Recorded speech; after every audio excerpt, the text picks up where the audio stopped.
ഭഗവാന്റെ ആ ജീവിച്ചിരുന്നപ്പോഴുള്ള hand റൈറ്റിങ്ങിൽ letters എഴുതി വരും.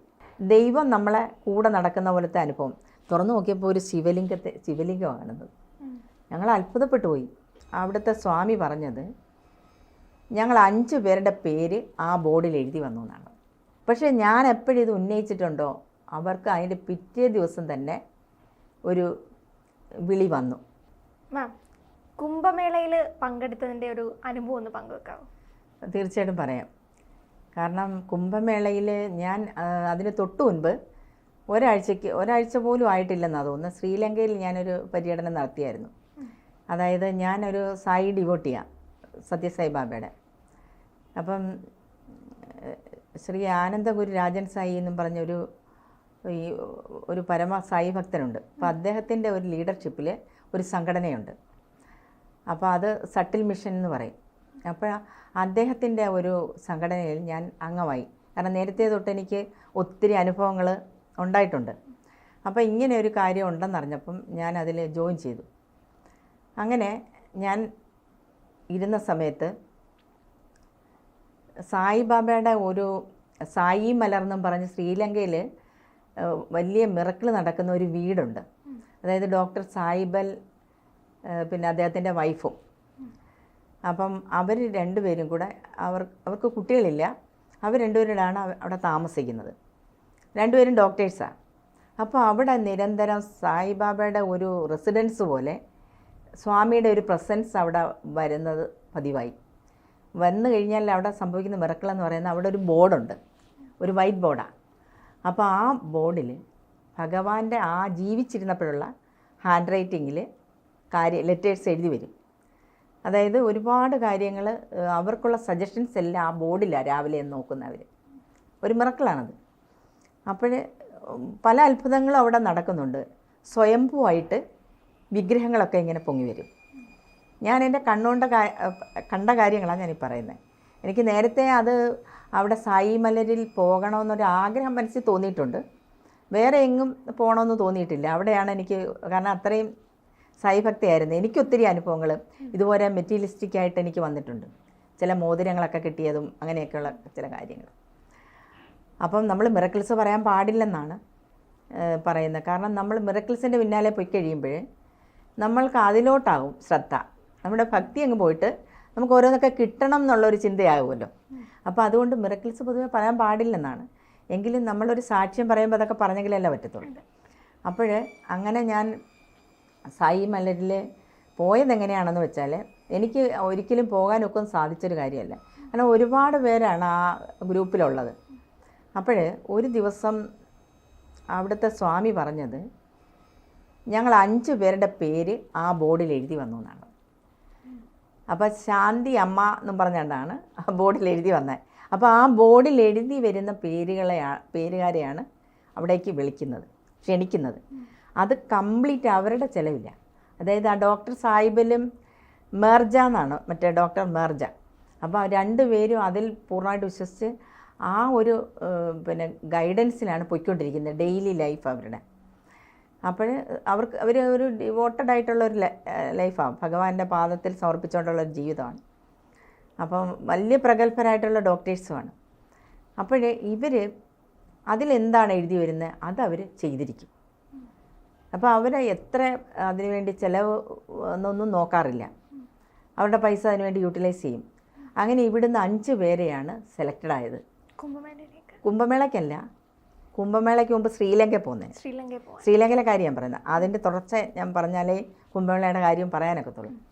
അപ്പോൾ ഞാൻ അവിടെ അപ്രതീക്ഷിതമായിട്ടാണ് എനിക്കിങ്ങനെ ഒരു ഇൻവിറ്റേഷൻ കിട്ടിയത് പോകാനായിട്ട്. ഞാൻ വിചാരിച്ചില്ല. ഒരുപാട് അതിനുവേണ്ടി സംഘടനാ പ്രവർത്തനത്തിന് വേണ്ടി കംപ്ലീറ്റ് ഒഴിഞ്ഞു വെക്കുന്ന ആളുകളാണ് അവിടെ, കുറേ അധികം ആൾക്കാർ. പക്ഷേ ഞാനിതൊന്നും ചെയ്തിട്ടില്ല. എൻ്റെ വീട്ടിൽ പോലും ഞാൻ കറക്റ്റായിട്ട് എനിക്ക് വിളക്ക് കൊളുത്താനോ ഒന്നും പറ്റുന്ന സാധനങ്ങളൊന്നും ചെയ്യാൻ പറ്റുന്ന ഒരാളല്ല. ഞാൻ വിളക്ക് കൊളുത്താൻ വരുന്ന സമയത്തായിരിക്കും ആരുടെയെങ്കിലും മുട്ടുപൊട്ടി അല്ലെങ്കിൽ എന്തെങ്കിലും വിഷയം വന്നു എന്നും പറഞ്ഞ് എനിക്ക് ഹീലിംഗ് ചെയ്യണമെന്നും പറഞ്ഞ് വിളി വരുമ്പോൾ ഞാൻ എന്ത് ചെയ്യും, അതങ്ങ് ഡ്രോപ്പ് ചെയ്യും. എന്നിട്ട് ഞാൻ എന്ത് ചെയ്യും, ഹീൽ ചെയ്യുന്ന മാനവസേവ മാധവസേവ, അവർക്കിത് ചെയ്തു കൊടുക്കുക, അതാണ് ഈശ്വരൻ ആഗ്രഹിക്കുന്നത് എന്നുള്ള ആ ഒരു ഇതിൽ ഈ കാര്യങ്ങൾ ഞാൻ ചെയ്യുക, ഇത് മാത്രമാണ് ഞാൻ ചെയ്തുകൊണ്ടിരിക്കുന്നത്. ഒരു സാധന അനുഷ്ഠാനങ്ങളുമില്ല, ഒരു പ്രെയറുണ്ടോ അതൊന്നുമില്ല. പിന്നെ ഞാൻ ഈയിടെയായിട്ട് നമ്മുടെ ശരീരത്തിന് ഈ ഹീലിംഗ് കാരണം കുറച്ച് ബുദ്ധിമുട്ടുകൾ വന്നപ്പോൾ ഞാൻ കുറച്ച് പ്രാണായാമം അങ്ങനെയൊക്കെയുള്ള കുറച്ച് കാര്യങ്ങളിലോട്ട് ശ്രദ്ധ പതിപ്പിച്ചു, ഇത്രയേ ഉള്ളൂ. അപ്പോൾ അങ്ങനെ ഞാൻ അവിടെ പോയി, എനിക്ക് അവിടെ ഇതെല്ലാം നേരിട്ട് കാണാനുള്ള ഒരു ഇത് കിട്ടി. അങ്ങനെ ഒരാഴ്ച അവിടെ ഉണ്ടായിരുന്നു, 5 ദിവസമോ മറ്റോ ആയിരുന്നു തോന്നുന്നു. അപ്പോൾ എല്ലാം കൂടെ നമ്മൾ അങ്ങോട്ടും ഇങ്ങോട്ടും ഫ്ലൈറ്റിലായിരുന്നു പോയത്. അപ്പോൾ അങ്ങനെ എല്ലാം കൂടെ നമുക്ക് 7 ദിവസം എടുത്തെന്നാണ് എനിക്ക് തോന്നുന്നു. അപ്പോൾ ഈ സ്വയംഭൂവായിട്ടുള്ള ഇതും അവിടെ നിന്ന് ഈ അമൃത് വർഷിക്കുന്നുണ്ടായിരുന്നു. അമൃതമൊക്കെ കുടിക്കാൻ ഭാഗ്യം കിട്ടി. എന്തായാലും ഭഗവാന്റെ ബ്ലെസ്സിങ് ആയിരിക്കാം. ഞാൻ വിചാരിച്ചു കുംഭമേളയ്ക്ക് പോകാൻ എന്നെ ആര് കൊണ്ടുപോകും, എൻ്റെ മോൻ ദൂരെയാണ്, ഹൈദരാബാദിലാണ്, വരാനൊന്നുമുള്ള ആ ഒരു സിറ്റുവേഷൻ അല്ല അവിടെ. അപ്പം ഞാൻ വിചാരിച്ചു ഇത് എന്നെ കൊണ്ടുപോകാൻ ആരാണുള്ളത്, ഞാനിങ്ങനെ ആലോചിച്ചു. അപ്പോഴേ വേറെ ഒരു മാർഗവും ഞാൻ കാണുന്നുമില്ല, ആഗ്രഹം എൻ്റെ മനസ്സിലുണ്ടായിരുന്നു.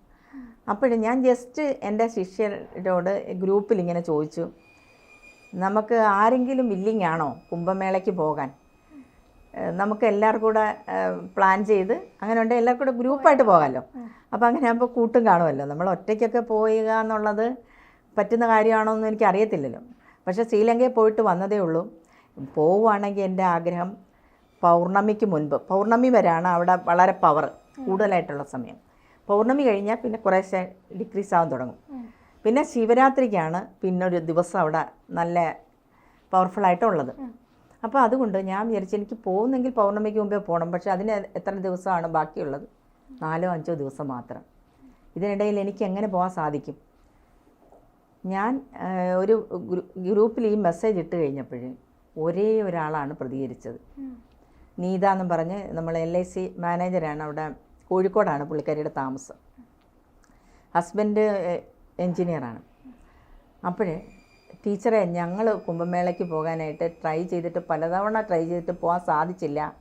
ടീച്ചർ വരുന്നുണ്ടോ? നമുക്ക് ആരുടെയെങ്കിലും ഒരു ഹെൽപ്പ് കിട്ടും എങ്കിൽ ടീച്ചറിനെ കൂടെ ഞങ്ങൾ കൊണ്ടുപോകാമെന്ന് പറഞ്ഞു. അപ്പം ഞാൻ പറഞ്ഞ് ആരും അതിന് വില്ലിങ് ആവും, കാരണം ഇതിനൊക്കെ കുറേ കാര്യങ്ങളുണ്ടല്ലോ അവിടെ, ഫോർമാലിറ്റീസൊക്കെ ഉണ്ടല്ലോ അവിടെ പോകുന്നതിന്.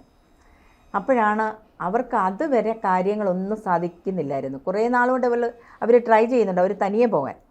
അപ്പം ഞാൻ ഈ കാര്യം ഉന്നയിച്ചിട്ടില്ല. പക്ഷേ ഞാൻ എപ്പോഴിത് ഉന്നയിച്ചിട്ടുണ്ടോ അവർക്ക് അതിൻ്റെ പിറ്റേ ദിവസം തന്നെ ഒരു വിളി വന്നു. വേറെ ഒരു ഗ്രൂപ്പുകാരുടെ കൂടെ അവർക്ക് പോകാനായിട്ടൊരു വിളി വന്നു. അപ്പോൾ നമ്മൾക്ക് അവരായിട്ട് കൊണ്ടുപോകാമെന്നുള്ള ഒരു വിളിയാണ് വന്നത്. അപ്പോൾ അതെന്ന് പറയുന്നത് നമ്മൾ RSSൻ്റെ ഒരു ഗ്രൂപ്പാണത്, RSSൻ്റെ ഗ്രൂപ്പാണ്. അപ്പോൾ അതിൽ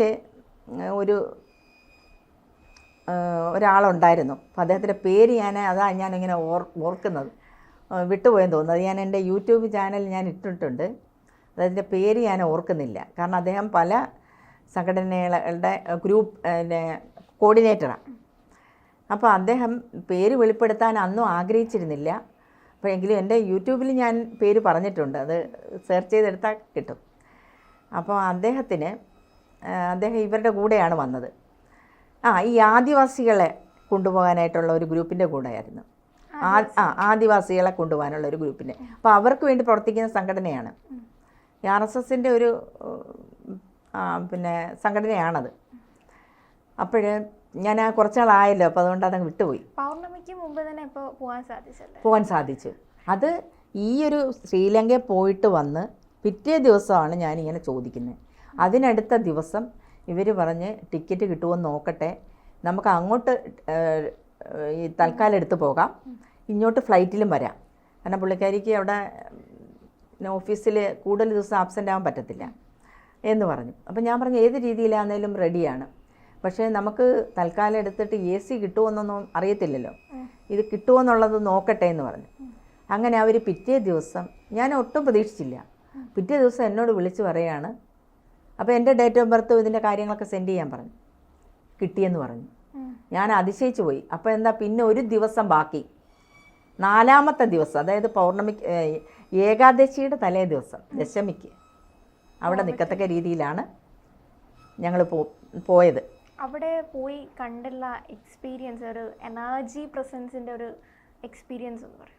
തീർച്ചയായിട്ടും. അതെന്ന് വെച്ച് കഴിഞ്ഞാൽ നമുക്ക് അവിടെ ചെന്നിട്ട് ഞാൻ ഇത്രയും ഒരു ഭയങ്കര ഇത് അവിടെ ചെല്ലുകയേ വേണ്ടാന്ന് പറഞ്ഞ ആളുകളുണ്ട്. കാരണം പോയിട്ടുള്ളവർ അവിടെ നിന്ന് ലൈവായിട്ട് നമ്മളുടെ അടുത്ത് സംസാരിച്ചവരുണ്ട്. ഇവിടെ വരുന്നത് ഭയങ്കര ബുദ്ധിമുട്ടാണ്, ഇവിടെ നമുക്ക് നിങ്ങളാരും വിചാരിക്കുന്ന പോലല്ല, പിന്നെ അതില്ല ഇതില്ല എന്നൊക്കെ പറഞ്ഞാൽ ബുദ്ധിമുട്ടാവും എന്നൊക്കെ പറഞ്ഞെങ്കിൽ എനിക്ക് അതൊന്നും ഒരു വിഷയമല്ലായിരുന്നു. നമുക്ക് അതിന് പോയി എക്സ്പീരിയൻസ് കിട്ടുക എന്നുള്ളതേ ഉള്ളൂ. പക്ഷേ ഞങ്ങൾ ചെന്നിട്ട് ഒരു പ്രശ്നവും നമുക്ക് തോന്നിയില്ല എന്നുള്ള വാസ്തവം. കാരണം എന്താണെന്ന് വെച്ച് കഴിഞ്ഞാൽ ചിലപ്പോൾ നമുക്ക് കുറച്ച് നേരം നടക്കേണ്ടി വന്നിട്ടുണ്ട്. പിന്നെ ഈ ബൈക്കിലൊക്കെ പുറകിന് പോകുന്നതൊക്കെ നമുക്കൊരു ബുദ്ധിമുട്ടായതുകൊണ്ട് ഞങ്ങൾ മാറി നിന്നായിരുന്നു. കാരണം ചില ഭാഗത്തൊക്കെ നമ്മൾ ബൈക്കിൽ അവിടെ ചെന്ന് ഇറങ്ങണം. അപ്പോൾ അങ്ങനെയുള്ള ഭാഗത്തൊക്കെ നമുക്ക് കുറച്ച് നടക്കേണ്ടി വന്നിട്ടുണ്ട്. പക്ഷേ ഇതൊന്നും ആദ്യത്തെ ദിവസം എന്നെ ബാധിച്ചതേയില്ല. ആദ്യത്തെ ദിവസം ഞാൻ എല്ലാവരെക്കാളും വിഗറസായിട്ട് നടക്കും. ഏതോ ഒരു എനർജി വന്ന് എന്നെ പുഷ് ചെയ്യുന്ന പോലെ ഞാൻ നടക്കുവാണ്. ഞങ്ങളുടെ താമസത്തിനും ഒരു പ്രശ്നം ഉണ്ടായില്ല. ഞങ്ങൾ ആദ്യം താമസിക്കാൻ ഉദ്ദേശിച്ച സ്ഥലത്തേക്ക് വണ്ടി കിട്ടാതെ ഞങ്ങൾ കുറച്ച് നിൽക്കേണ്ടി വന്നു. പക്ഷേ അവിടെ പെട്ടെന്ന് തന്നെ ആ നിന്ന സ്ഥലത്ത് തന്നെ ഞങ്ങൾക്ക് താമസ സൗകര്യം അറേഞ്ച് ചെയ്ത് തന്നു ഒരാൾ. അപ്പോൾ അതൊരു വലിയ അതിശയമായിട്ട് തോന്നി. ഞങ്ങൾക്ക് റൂമുകൾ, കമ്പിളി, പുതപ്പ് ഉൾപ്പെടെ കിട്ടി. അങ്ങനെ അവിടെ താമസിച്ചതിന് ശേഷമാണ് ഞങ്ങൾ പിറ്റേ ദിവസം സ്നാനത്തിനായിട്ട് പോകുന്നത്. അപ്പോൾ എന്താ അവിടെ ആ ക്രൗഡിലൊക്കെ നടന്നിട്ട് നമുക്കൊരു തിക്കും തിരക്കും ആവട്ടെ, ഒരുപാട് ആളുകൾ ഇങ്ങനെ ഒഴുകുവാണ്. പക്ഷെ ഒന്നും ഒരു പ്രശ്നവും തോന്നിക്കുന്നില്ല. പൊല്യൂഷൻ എന്ന് പറയുന്നൊരു സംഭവം അവിടെ ഇല്ല. ഞാൻ പലതിലൂടെ ഇങ്ങനെ കണ്ടു അങ്ങനെയൊക്കെ ഉണ്ടെന്ന്. പക്ഷെ ഞാൻ അനുഭവസ്ഥയാണ്, അവിടെ ഒരു കടലാസ് കഷ്ണം പോലും നമ്മളവിടെ പരിശോധിച്ചാൽ കിട്ടത്തില്ല. അതുപോലെയുള്ള രീതിയിലാണ് അവിടെ അപ്പോഴപ്പോൾ ക്ലീൻ ചെയ്തുകൊണ്ടിരിക്കുക. പിന്നെ ആ ഡ്രെയിനേജ് സിസ്റ്റമൊക്കെ ഒന്ന് നമ്മൾ കാണേണ്ടത് തന്നെ. അത് നമ്മൾ അവിടുത്തെ മാലിന്യങ്ങളൊന്നും ആ നദിയിലല്ല ഒഴുക്കുന്നത്. അവിടെ യോഗി അവിടുത്തെ വെള്ളം കുടിക്കുമെന്നാണ് പറയുന്നത് 10 ദിവസം കൂടുമ്പം. പക്ഷേ അത്രയും നല്ല ഇതായിട്ടാണ് എനിക്ക് തോന്നിയിട്ടുള്ളത്. അപ്പോൾ ഞങ്ങളവിടെ കുളിച്ചു. അപ്പോൾ കുളിച്ച് കഴിഞ്ഞിട്ട് ആ ഒരു നല്ല ഫ്രഷായിട്ട് നമ്മൾ തൊട്ടടുത്ത്, നമ്മൾ അടുത്ത വീട്ടിൽ എങ്ങനെയാണ് പോകുമ്പോൾ നമുക്ക് വല്ല ക്ഷീണം അനുഭവപ്പെടും. അതുപോലെ ഫുള്ളി എനർജറ്റിക്കായിട്ട് എനിക്ക് അനുഭവപ്പെട്ടു. അപ്പോൾ അത് കഴിഞ്ഞിട്ട് ഞങ്ങൾ നന്നായിട്ട് എൻജോയ് ചെയ്ത ഒരു ട്രിപ്പായിരുന്നു. എൻ്റെ ഇത്രയും നാൾ ഞാൻ പലയിടത്തും പോയിട്ട് എനിക്ക് ഇത്രയും ഒരു പ്രത്യേകത നിറഞ്ഞൊരനുഭവം ഉണ്ടായിട്ടില്ലെന്ന് തന്നെ പറയാം. ഭയങ്കര ഒരു അഡ്വഞ്ചറസ് ജേണിയുമാണ്. ഞാൻ വളരെ എൻജോയ് ചെയ്ത ജേണിയാണ്. ഭയങ്കര വൈബ്രേഷനായിരുന്നു. അതായത് നമുക്കവിടെ ദൈവം നമ്മളെ കൂടെ നടക്കുന്ന പോലത്തെ അനുഭവം. ഭക്ഷണത്തിനൊന്നും യാതൊരു ബുദ്ധിമുട്ടും ഇല്ലായിരുന്നു. എല്ലാം ഉണ്ട്. നമുക്കൊന്നിനും ഒരു കുറവില്ലാത്ത ഒരു അനുഭവം. പിന്നെ ഇദ്ദേഹത്തിന് കിട്ടിയ ഒരു അനുഭവം എന്ന് പറയുന്നത് ഞങ്ങൾ അതിശയിപ്പിച്ചൊരനുഭവമാണ്. അതായത് ഞങ്ങൾ ഇതുപോലെ വണ്ടി കാത്ത് നിന്നെന്ന് പറഞ്ഞല്ലോ, മറ്റേ സ്ഥലത്ത് താമസിക്കാൻ ഓരോ സെക്ടറായിട്ടാണ് അവിടെ. അപ്പം ഞങ്ങൾക്ക് നിശ്ചയിച്ചിട്ടുള്ള സെക്ടറിലേക്ക് പോകാൻ ഞങ്ങൾ നിൽക്കുമ്പോഴാണ് ഇദ്ദേഹത്തിന് ഒരു സന്യാസി, സാധാ സന്യാസിയാണ്, അഘോരിയോ അങ്ങനെയുള്ളതൊന്നുമല്ല. നമ്മൾ അഘോരികളെയൊക്കെ കണ്ടോ അവിടെ. പക്ഷേ ഒരാൾ വന്നിട്ട് മുമ്പിൽ ഇങ്ങനെ കൈ നീട്ടിക്കൊണ്ട് നിന്നു. അപ്പോൾ ഇത് ഞങ്ങളുടെ കൂടെ നിൽക്കുന്ന ആളാണ്. ഈ പിന്നെ RSSൻ്റെ സംഘടനയിലെ ആളെന്ന് പറഞ്ഞില്ല, അദ്ദേഹമായിരുന്നു. അപ്പോൾ അദ്ദേഹം ഒരു 20 രൂപ എടുത്ത് ഈ സന്യാസിയുടെ കൈ വെച്ച് കൊടുത്തപ്പോഴേ തിരിച്ച് ഇദ്ദേഹത്തിൻ്റെ കയ്യിൽ തന്നെ ആ 20 രൂപ വെച്ചിട്ട് കൈ മടക്കി പിടിച്ചിട്ട് ഇദ്ദേഹം അങ്ങ് നടന്നു പോയപ്പോൾ ഇദ്ദേഹം വിചാരിച്ചത് ആ 20 രൂപ തിരികെ തന്നെന്നാണ് ഞാൻ വിചാരിച്ചു. തുറന്നു നോക്കിയപ്പോൾ ഒരു ശിവലിംഗമാണെന്നത്. ഞങ്ങൾ അത്ഭുതപ്പെട്ടു പോയി. അത് എനിക്ക് ശിവലിംഗം കിട്ടിയിട്ടുണ്ട്. ഈ സായി ട്രസ്റ്റിലൊക്കെ പോകുമ്പോഴേ ഈ നേരിട്ടിങ്ങനെ നമ്മൾ ഗിഫ്റ്റായിട്ട് തരാറുണ്ട്. നമ്മൾ വാങ്ങിക്കുന്ന ശിവലിംഗം ഉണ്ടല്ലോ, അത് ഗിഫ്റ്റായിട്ട് കിട്ടിയിട്ടുണ്ട്. പക്ഷെ അതിനേക്കാൾ നീളമുള്ളതായിരുന്നു, ഇതിനൊരു പ്രത്യേകത ഉണ്ടായിരുന്നു. അപ്പം ഞങ്ങൾക്ക് ഭയങ്കര അതിശയമായിരുന്നു. ഞാൻ അതിൻ്റെ ഒരു ഫോട്ടോയൊക്കെ എടുത്ത് എൻ്റെ യൂട്യൂബ് ചാനലിലൂടെ ഇട്ടിട്ടുണ്ട്. അപ്പോൾ അങ്ങനത്തെ ഒരു അനുഭവം ഞങ്ങളുടെ കൂട്ടത്തിൽ വന്ന ഒരാൾക്ക് തന്നെ അത് കിട്ടിയത് വളരെ ഒരിക്കലും മറക്കാൻ പറ്റാത്തതായിരുന്നു. പക്ഷേ അതെ. പിന്നെ എൻ്റെ കൂടെ വന്ന നീതയ്ക്ക് ആദ്യത്തെ ദിവസം കുറച്ച് ബുദ്ധിമുട്ട് അനുഭവപ്പെട്ടു. ഞാൻ ഭയങ്കര എനർജറ്റിക് ആയിരുന്നെങ്കിലും പുള്ളിക്കാരിക്ക് ഒരു ബുദ്ധിമുട്ടൊക്കെ അനുഭവപ്പെട്ടപ്പോൾ ഞാൻ ഹീൽ ചെയ്യുമ്പോൾ നമുക്ക് എനർജി ഡ്രെയിൻ ആകുമല്ലോ. പക്ഷെ പിറ്റേ ദിവസം ഞാൻ ലാഗ് ചെയ്തു. പിറ്റേ ദിവസം പുള്ളിക്കാരി ഇതേപോലെ എന്നെ പോലെ ഓടാൻ തുടങ്ങി, സ്പീഡിൽ പോകുക. ഞാൻ പുറകിൽ എന്നെ വലിച്ചോണ്ട് പോകുന്ന പോലെ ആയിപ്പോയി. അങ്ങനത്തെ ഒരു വിഷയം പിറ്റേന്ന് വന്നു. എങ്കിലും മാനേജ് ചെയ്യാൻ പറ്റി. എന്നെക്കൊണ്ട് പറ്റുമെന്ന് വിചാരിച്ചൊരു സംഭവമല്ലായിരുന്നത്. അങ്ങനെ ഒരു വലിയ മഹാഭാഗ്യം ദൈവം തന്ന പോലെ. അതും ഏകാദശി ദിവസം അവിടെ സംഭവിച്ചതെന്ന് വെച്ചാൽ, ഏകാദശിയിൽ ഒരു സ്വാമി, ഞങ്ങൾ സ്നാനം കഴിഞ്ഞ് രണ്ടാമത്തെ ദിവസം ഞങ്ങൾക്ക് സ്നാനം ചെയ്യാൻ പറ്റി. അപ്പോഴേ അത് കഴിഞ്ഞു വന്നിട്ടാണ് ഈ സ്വാമി അവിടെ ഇരുന്ന് വിളിക്കുകയാണ്, ഇങ്ങനെ ഇങ്ങോട്ട് വരുമെന്നും പറഞ്ഞ് വിളിച്ചപ്പോൾ ഞങ്ങൾ ചെന്നപ്പോഴേ ഞങ്ങൾ ഏത് ലാംഗ്വേജ് ആണെന്ന് ചോദിച്ചു. ഹിന്ദിയിലാണ് ചോദിച്ചത്. ഞങ്ങൾ മലയാളികളാണെന്ന് പറഞ്ഞു.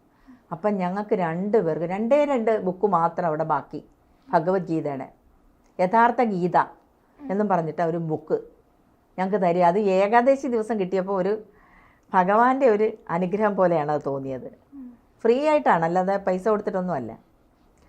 അപ്പം അതും എനിക്കൊരു അനുഭവമായിട്ട് തോന്നി. അപ്പോൾ അദ്ദേഹമായിട്ട് നിന്നുള്ളൊരു ഫോട്ടോ ഒക്കെ എടുത്ത്, അപ്പോൾ എൻ്റെ ശിഷ്യർ പറയുന്ന ആ സ്വാമിയുടെ മുഖം പോലെ തന്നെ ടീച്ചറുടെ മുഖം തോന്നിക്കുന്നത്, ഇനി പൂർവ്വജന്മത്തിലെ കണക്ഷൻ വല്ലതായിരിക്കാം എന്നൊക്കെ പറയുകയും ചെയ്തു. അങ്ങനെയൊക്കെയുള്ള ഒരു അനുഭവം, ഒരു അത്ഭുതകരമായ അനുഭവം ഉണ്ടായി. പിന്നെ അത് കഴിഞ്ഞ് കാശിയിൽ ചെന്ന് കഴിഞ്ഞപ്പോഴും അത്ഭുതകരമായൊരു അനുഭവം എനിക്കുണ്ടായത്. കാരണം അന്ന് ഞാൻ പറഞ്ഞല്ലോ, കുറച്ച് എനിക്ക് ശരീരത്തിന് കുറച്ച് ബുദ്ധിമുട്ടുണ്ടായി.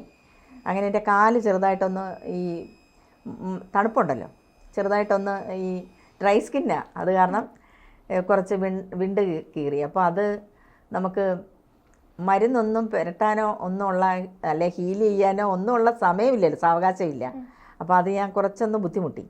പക്ഷേ ഒരത്ഭുതം ഉണ്ടായത്, ആ കാശി വിശ്വനാഥ ക്ഷേത്രത്തിൻ്റെ കവാടത്തിലോട്ട് കാല് വെച്ചതുമല്ല, ഞാൻ വല്ലാതെ ടയേർഡായിരുന്നു. അതെല്ലാം എവിടെ പോയെന്നറിയത്തില്ല. അങ്ങോട്ട് കാല് വെച്ചതും നമ്മൾ വേറെ ഇതുപോലെ തൊട്ടടുത്ത് എവിടുന്നോ നമ്മൾ ഫ്രഷായിട്ട് കയറി വരുന്ന പോലത്തെ ഒരു അനുഭവം. അപ്പോൾ അവിടെയും ഭയങ്കര എനർജി ഉള്ള ഒരു അന്തരീക്ഷമായിട്ട് എനിക്ക് തോന്നി. കാരണം എനിക്ക് എവിടെ പോയാലും ഈ എനർജി ഉള്ളിടം പെട്ടെന്ന് തിരിച്ചറിയാൻ പറ്റും. പിന്നീടോ ഞങ്ങൾ ആ മണ്ഡപത്തിൻ്റെ അടുത്തെത്തിയപ്പോൾ മഴ പെയ്യുന്നത് പോലെ തോന്നിയപ്പോൾ ഞാൻ നീതയോട് ചോദിച്ചു, ഇതെന്താ ഇവിടെ മഴ പെയ്യുവാണോ? നോക്കിയപ്പോഴെന്താണ്, ഞങ്ങളെല്ലാം തളിച്ച് സ്വീകരിക്കുന്ന പോലെ അവിടെ നമ്മൾ തളിക്കുമല്ലോ അവസാനം പൂജ കഴിയുമ്പോഴേ. അങ്ങനെ ഉള്ള ഒരു ബ്ലെസ്സിങ്ങും കിട്ടി. വളരെ സന്തോഷകരമായിട്ടുള്ള ഒരു യാത്രയായിരുന്നു. അതും ഒരിക്കലും മറക്കാൻ പറ്റാത്തൊരു യാത്രയായിരുന്നു.